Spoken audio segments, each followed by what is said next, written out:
Hey everybody, welcome back to my channel. If you're new, I'm Britt, healer, astro girly, Jackie of all trades, owner of the Power Passion LLC. If you want to book with me, link is in the description box. So today I'm really just here to talk about something that's very common in trauma and something that I've dealt with a lot. So let's get into it.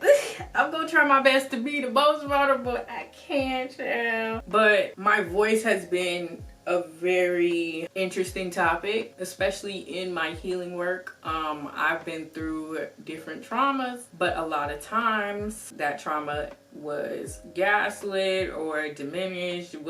It's just like, oh, you didn't have it that bad. But I grew up in a Caribbean household, and I think in most Black families, emotions aren't really something you get a right to have, and a lot of times you will be suppressed. It will be, I'll give you something to cry about if you keep crying, even though you're already crying about something. It'll be aggressive threats for expressing your emotions, even if it's just crying. So for me, I felt a lot of shame about my emotions to a point that I could not speak about them freely, at least in this household. And even to this day, I still don't really speak about them because they are not dealt with in a way that would actually help me move through my emotions. Even when I felt like I finally had a chance to say something, I could not find the words because I never even allowed myself to feel things. I never verbalized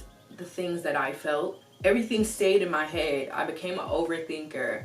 I became a worrier. And it was just like my brain and my mouth disconnected. And I still have these moments. I just go blank. I'm overthinking. I can't verbalize. And it comes from like a lot of shame. Like whenever an emotion was negative, you were shamed out of it. Like I didn't have a right to feel bad.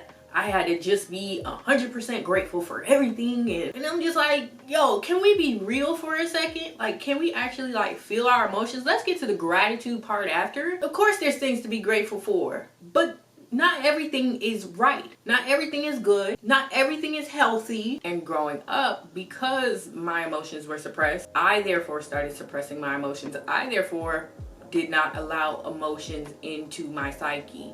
I did not like feeling emotions. I hated crying because for a long time I was seen as a nuisance. Every time I would cry, it was a problem. I would have literal panic attacks, and I'm being met with blanket threats. Let's be real. Threatening to beat me more when I'm hyperventilating. I'm sorry, it doesn't help. It didn't help me become a better person. It didn't help me become a more evolved adult. And that is the truth of it. I feel like when I was growing up, there was too many power dynamics going on. It just be like, what's the point of even talking? And now I'm in my adulthood, and I got in my adulthood, I'm like, what's the point of even talking sometimes? I get into conflict with people, I can't even speak on it. I have no words. People will come and express things to me, I have no words. I feel you, and I can internalize this. I can think this through. I have all the answers, but I've been shamed so much that I can't even speak about it to you, bro. And it's because you get trained. It's like, oh, talk about negative things? Let's stop right there. Let's threaten her. So now it's like your body becomes flight or fight when it comes to stuff like this. And even I would speak about it on the internet, and I would be confronted by certain family members about the things that I was saying. So it was an issue. So for a while now, my voice has been broken. My voice has been hard. It's been hard to express myself. This is what the healing looks like. To just even come up on here and say something, even though I'm not even giving that much information, just to say something feels good for me. Damn, this is real time, bro. I'm talking a little more. I'm coming on YouTube and actually expressing some parts of my story. So this right here in general is big. I don't even like coming on here because I'm traumatized about when I used to come on here and get confronted. Me speaking just triggered a lot of people, and I didn't do well with confrontation. I had a big fear of confrontation because confrontation to me looked like violence. confrontation looked to me like, oh, I'm not safe, I might get hurt. And I think for me, I saw things in people, and I saw really bad sides of people, and other people couldn't see it. But you stay quiet for so long, other senses start chipping in. So my senses were very heightened, but my expression level was at 0. All I had expression for was a little giggle, a little laugh, a little hee hee ha ha. Like, that's all I had in me at some point in my life. That's all I could give you. Stuff started getting too hard, please leave me out of it. That was my motto. So now I am currently in my adulthood trying to find my voice, and it is an experience, because I know that it boils down to, where do I feel safe?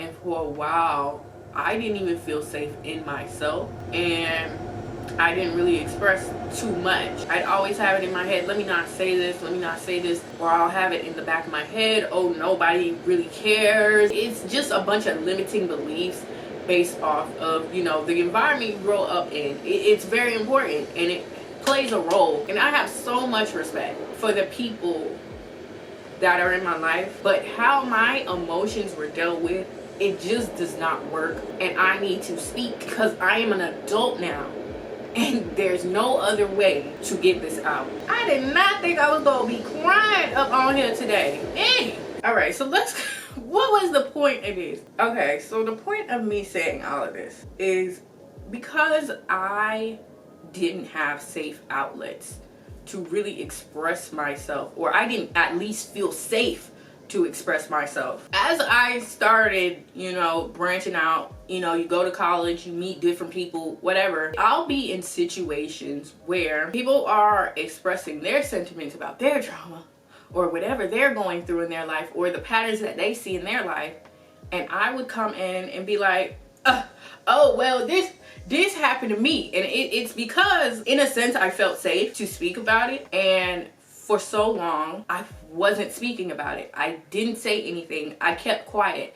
So for me, it was therapeutic to have these moments of trauma dumping and trauma bonding and just say whatever.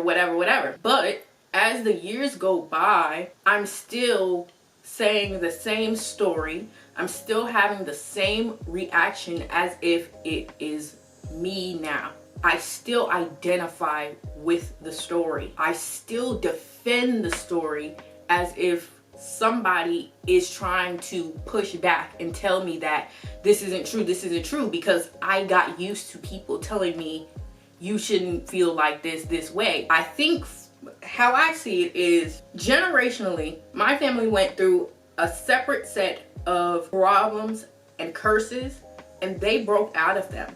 And because they broke out of these main curses, there are still some nuances of curses that I have to carry, and I have to break them. And because my curses don't look as big as their curses, my curses are seen as, oh, it's nothing, you shouldn't even feel like that, you should just get over it. Because of that, even a little pushback when I am expressing my emotions, I get mad defensive. I get really defensive. It is something we working on, baby.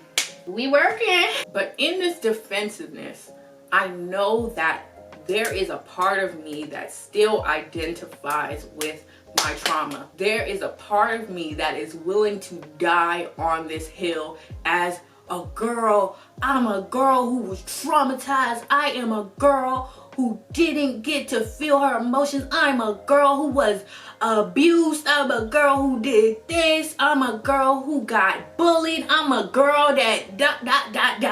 The list goes on. I still have that part of me that wants to identify as that, because I didn't get to get the recognition I needed. And I'm realizing that the emotional recognition I can't get it from the people that I would like to, but I need to see myself as valuable. I need to see myself as important, and I need to value that I can actually recognize the emotional wound. I can actually recognize that I went through whatever I went through, and I can actually be there for myself. And I don't need to go into situations trying to die on a hill that I don't even want to be on. I don't want to be a girl who acts out of trauma. I don't want to be a girl who is bound to closing her throat chakra. I don't want to be a girl that goes through multiple transgressions. I don't want to be a girl who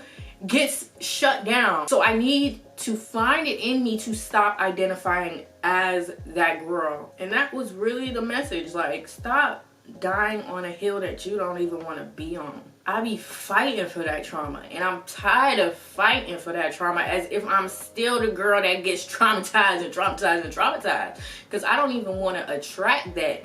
I don't want to be a part of that in my life anymore. There comes a point you have to put the trauma down, but you have to face yourself, and you have to accept it and show grace to that part of yourself, and also realize I'm not in danger anymore. I have room to be safe now. I have room to create the life I want now. I have room to speak now. I can be who I am. And I think that's what the point of this video is. You don't have to be who you were in the past. You don't have to be traumatized. You don't have to be the girl that has to fight tooth and nail arguing with people about your trauma. I don't have to keep identifying with an old story, especially when it is a story that I don't even want to have. I get to have room to create new stories and new narratives, a new personality, a new identity. I get to be whoever the hell I want to be now. And it's definitely getting better, at least with myself. And that's the most important part. It's getting better with myself. It's getting better with God, with my spirit guides. It's getting better. I hope you all enjoyed the video. Make sure to like, comment, subscribe, and share. And I will see y'all in my next video. Bye.